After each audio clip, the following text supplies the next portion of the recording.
We are so excited to be doing these direct services sort of programs for families. Prior to this year, we were a private foundation and focused primarily on raising funds and then granting 100% of it right back out again. This year, we are officially recognized as a nonprofit agency. Therefore, in addition to providing those grants, we are also tackling the Responding to Autism Center as a priority for this year and hopefully in years to come. So there you go. That about summarizes. A little bit about me, punctuated by some bad pictures. My passions, hockey and autism. And my true loves, my wife, my kids, the Tri-Cities, and hockey again. So in closing, I wanted to share this definition with you as it summed up what I have been talking about in regard to serving, giving, and being transparent. Show up. Sacrifice even when there is no time for the things that matter. Pay up. Lend your time and your talent, and yes, your cash if and when you are available. And fess up. Being transparent might not be a cool thing to do, but I assure you that in a great community like this, what it means is you give people reason to identify with you and respect you for who you are behind the mask. No pun intended. I don't try and pretend that I know what makes a business successful or what makes successful businessmen. I was sharing with you reasons why I love this community, what events in my life have shaped me into the person I am today, and what principles made me carve out a successful 19-year pro hockey career. Now that I've finished all that, it is time for me to add a fourth up to my presentation, to shut up. But before I do, I need to share something with you. From a personal level, know that every one of you have done that for me and for my family. You have taken aspects of something I love, hockey and the Americans, and you have helped me make it great in the Tri-Cities. You have taken aspects of something painful and private, my son's autism, and you have helped open a center for other children and families. You make a difference in many lives, many that will likely never stop you on the street and say thank you. You are tremendous leaders. You make the Tri-Cities what it is. Great. Thank you for honoring me this evening with your time. So now you know a little or a lot about me. I thought I would close this evening with a little testimony on the gentleman that I am. You believe it's been 5 years already? It's been good. It's been great.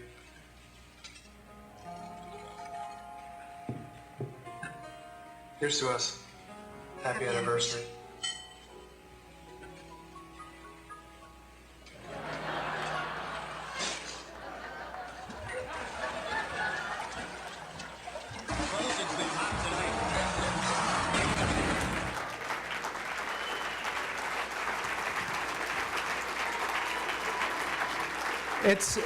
It's funny when we made this commercial a number of years ago, I would go out to dinner with my wife and everybody thought I was cheating on my wife. They actually thought that was my wife in reality. Anyway, thanks again. And if you have any questions or want to get involved with the foundation, please don't hesitate to contact me at okolzik@carsonkolzikfoundation.org. Thank you so much for having me here tonight.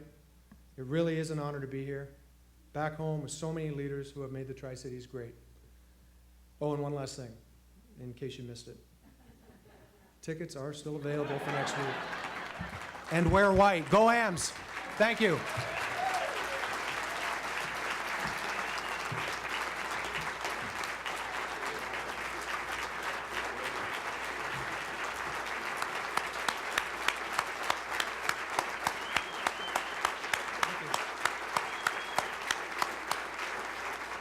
Well, first of all, I want to say I feel like Scott Stovall tonight.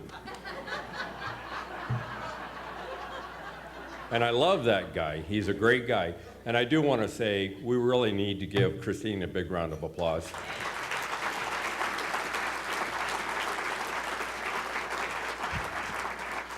She said a lot of nice things about me, and I can tell you that I've had the opportunity to work with her on a lot of different things, including United Way, and she's just a wonderful person, both professionally and personally, so thank you very much.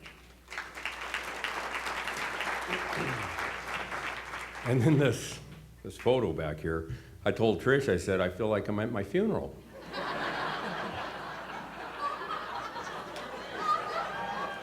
And I know what everybody would be saying. He knew a great photographer. So, anyway, I have to put on my reading glasses.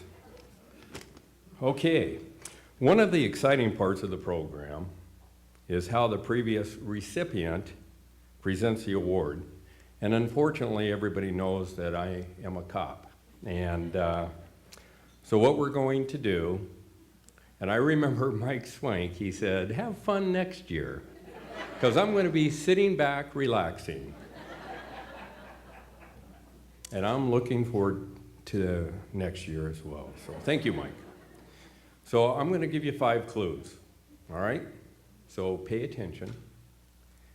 And here are the primary clues. This year's winner was born in the United States. Now I need you to pay attention. Number 2, they're a great person. Interesting enough, they received a formal education, and they are well known in the community. And most importantly, they live in the Tri Cities. All right? Do you have that, Fran?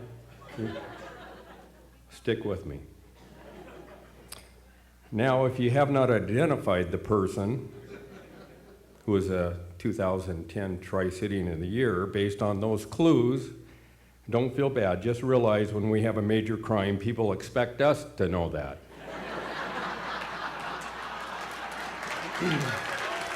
All right, Christine.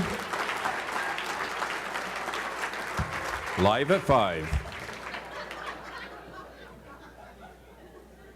Okay, we're going to get serious in a minute, but I used to love Abbott and Costello on the old-time radio, and I loved it when they were detectives, and I remember several times when they were trying to solve a murder mystery, Abbott would suggest to Costello that he go to the closet to solve the mystery, and Costello would say, well, why would I go to the closet? And he would reply, everybody knows that you go to the closet because they keep the clues in the clues closet. Okay, I'm going to keep my job.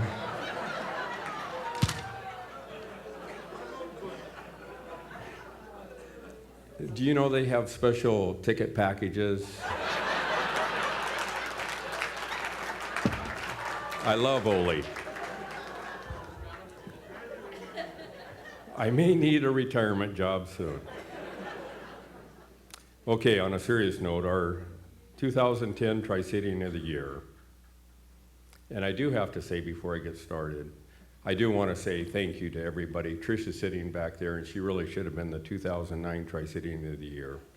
And I do want to say on behalf of all of us, thank you so much for all the kind words and the cards. And thank you, Trish, for putting up with me for going on 30 years now. So.